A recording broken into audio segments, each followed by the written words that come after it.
네, 오늘은 열왕기하 6장으로 말씀을 전합니다. 오늘 본문은요, 이스라엘과 아람 왕국이 적대적인 관계에 있었던 그 시대적 배경을 갖고 있는 것을 보여줍니다. 그런 중에 엘리사가 아람의 장군 나아만을 치유했었던 일이 이전에 있었던 것이죠. 그 후에 아람 왕 베나닷이 이스라엘을 침략하게 되게 됩니다. 아람 왕이 이스라엘을 공격하기 위해서 계략을 세우고 군사를 보내는 과정에서 하나님께서 엘리사 선지자를 통해서 그 계략을 번번이 좌절시키시게 되는데요. 이 사건은 단순히 전쟁에서 승리하거나 패배하는 문제를 넘어서서 하나님이 그의 사람들을 어떻게 보호하시고 인도하시는지 그런 것들을 보여주는 중요한 이야기들을 담고 있습니다. 먼저 본문에서 선지자 후보생들의 어려움과 하나님의 엘리사를 통해서 그 어려움을 해결해 주는 이야기들을 시작해 가게 됩니다. 엘리사는 당시 북이스라엘의 선지생들과 함께 살면서 사역하고 있었는데요. 제자들이 점점 늘어나면서 거처할 장소가 부족해지니까 제자들은 요단강 근처에서 직접 나무를 베어서 집을 짓기로 결정을 합니다. 그런데 한 제자가 실수로 빌려온 도끼를 물에 빠뜨리게 되었던 것이죠. 이때 엘리사는요, 도끼가 빠진 자리를 물어보고 나뭇가지를 물에 던졌고 도끼가 떠오르게 하는 그런 기적을 행하게 합니다. 이 사건은 단순한 기적을 넘어서서 하나님의 사람이 어떤 사람인지를 보여주기도 하면서요. 엘리사는 하나님이 주신 능력으로 사람들을 돕게 되었고 모든 문제를 하나님께 맡기는 것을 보여주었던 것이죠. 그리고 이 기적은 우리가 직면한 크고 작은 문제들을 하나님께 맡길 때 하나님께서는 해결해 주신 분이다라는 것을 알려주시는 부분이기도 합니다. 하나님은 사소한 문제조차 놓치지 않으시고 신실하게 개입하신다는 것이죠. 그 다음에 범위가 넓어져서요.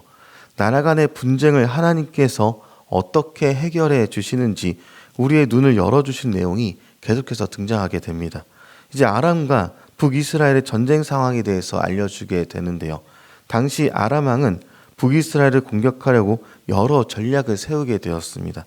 근데 그때마다 엘리사가 이스라엘의 왕에게 미리 알려줘서 번번이 아람의 계획을 무산시키는 내용들이 나타나게 됩니다.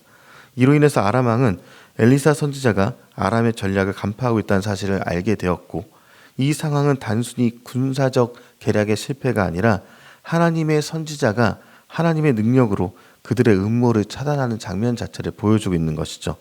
그런데 아이러니한 사실이 있었다면 이스라엘의 왕 여호람은 엘리사를 통한 하나님의 명령을 그렇게 신뢰하거나 중요하게 생각하지는 않았었습니다.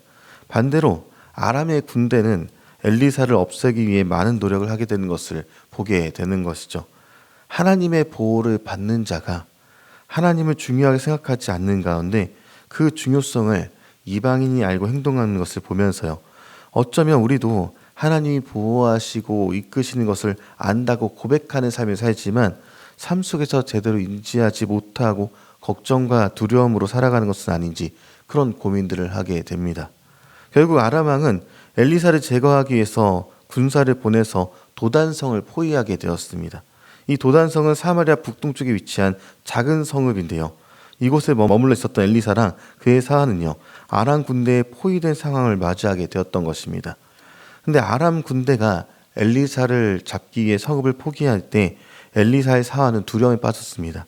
내 주여 어찌합니까? 라고 외친 이 사한에게 엘리사가 하는 말은요, 두려워하지 말라라고 답하면서 그 이유에 대해서 설명하기를요, 우리와 함께한 자가 그들과 함께한 자보다 많다라고 이야기를 했던 것이죠. 이것은요, 엘리사가 영적인 눈을 통해서 하나님의 군대를 보고 있었던 것이기 때문에 그렇습니다. 근데 여기서 엘리사가 사용한 눈을 열다라는 것의 히브리어 원뜻은요, 단순히 물리적인 눈을 여는 것을 넘어서서 영적인 깨달음과 통찰력을 얻게 하다라는 의미를 내포하는 단어가 이 파카라는 단어입니다. 그러니까 엘리사는 하나님께 기도해서 이 사안의 눈이 열리게 했고, 사안은 산에 가득한 불말과 불병거를 보게 되는 것을 보게 되었던 것이죠. 이 장면에서 우리가 봐야 할 것은요, 눈에 보이는 현실이 전부가 아니라 영적인 눈이 열리게 될 때 하나님께서 주시는 보호와 인도하심을 볼 수 있다는 것을 알려주게 되는 것입니다. 오늘날 우리도요, 현실의 문제 앞에서 두려워하거나 낙심하지 말아야 할 것은요, 하나님은 언제나 우리와 함께 하시면서 우리가 알지 못하는 방법으로 우리를 보호하고 계시다는 것입니다. 그리고 우리가 하나님의 말씀을 읽을 때 우리의 눈을 팍가하셔서 우리의 눈을 열게 하셔서 하나님께서 우리를 어떻게 이끌어 가신지를 알게 하신다는 것이죠. 엘리사는 아람 군대가 자신을 잡으려고 내려오는 순간에 하나님께 그들의 눈을 어둡게 해달라고 기도한 일을 하게 됩니다. 여기서 눈이 멀다 또는 눈을 어둡게 하다라고 이브론이라는 단어가 사용되면서 물리적으로 시력을 잃는 것을 뜻할 뿐만 아니라 영적으로도 상황을 인식하지 못하는 상태까지를 얘기하는 게 이 이브론이라는 단어를 사용하게 되는 것이죠. 하나님께서는요, 엘리사의 기도에 응답하셔서 아람 군대의 눈을 어둡게 하셨고 엘리사는 그들을 사마리아 성으로 인도했습니다. 그러니까 하나님이 누구의 눈을 밝히셨고 누구의 눈을 어둡게 만들어 놓으셨는지를 잘 생각해 봐야 할 것입니다. 사마리아에 도착한 아람 군대는 눈이 다시 열렸을 때 자신들이 적국의 수도 한가운데 있음을 깨닫고 당혹스러워하게 되는 그런 내용도 다루게 되죠. 하나님께서는 이번에는 그들의 눈을 다시 여시는 기적을 행하셨습니다. 여기서도 눈을 열다 히브리어 파카를 사용하게 됐고요. 영적 무지에서 벗어나서 현실을 깨닫게 하는 과정 자체를 얘기할 때 이 단어들을 나열하면서 어떻게 하나님께서 이끄신지를 보여주고 있는 것이죠. 그때 이스라엘 왕은요, 엘리사에게 적군을 죽여도 되는지를 묻게 되었지만 엘리사는 오히려 자비를 베풀어서 음식을 먹이고 돌려보내라 이렇게 이야기를 합니다. 결국 이 사건으로 아람 군대는요, 다시는 이스라엘을 침략하지 못하게 됩니다. 엘리사는 적에게 자비를 베푸는 하나님의 사랑과 은혜를 실천하면서 평화를 이끌어내는 것까지 보게 되었던 것이죠. 오늘 본문은요, 엘리사를 통해서 하나님께서 그의 사람을 어떻게 사용하신지를 보여주게 됩니다. 엘리사는 문제 앞에서 두려워하지 않았고요. 하나님의 능력을 믿고 그분의 지시대로 행했던 사람입니다.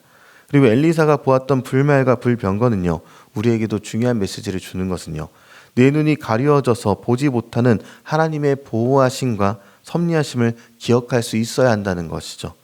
현실에 보이지 않는 하나님의 보호하심과 섭리가 있음을 계속해서 우리는 잊지 말아야 한다는 것입니다. 신약에서도 예수님은 제자들에게 내가 진실로 진실로 너희에게 이르노니 나를 믿는 자는 내가 하는 일도 그도 할 것이요 또한 그보다 큰 일도 하리니 이는 내가 아버지께로 감이라 이렇게 요한복음 14장 12절을 통해서 말씀하셨습니다. 예수님을 따르는 우리는요, 그분의 능력을 신뢰하고 살아가는 사람들입니다. 엘리사가 하나님의 사람으로서 하나님의 능력을 드러냈던 것처럼 우리도 예수님의 능력 안에서 살아날 수 있어야 한다는 것이죠. 오늘날 우리의 삶 속에서도 현실의 두려움에 짓눌리기보다 영적인 눈이 열려서 하나님의 보호하심과 인도하심을 바라보는 삶을 사시길 바랍니다. 우리가 보지 못하는 문제 너머에 하나님의 계획과 은혜를 신뢰하시면서요, 하나님의 사람으로서 그분의 뜻을 이 땅에 실천한 도구가 되길 기도하는데요, 나도 그리스도 안에서 하나님의 사람이 되어서 주님의 능력으로 살아가겠습니다라고 이런 고백을 함께 하시면서 우리 모두 하나님의 능력으로 충만한 삶을 살아가시기를 주님의 이름으로 축원드립니다.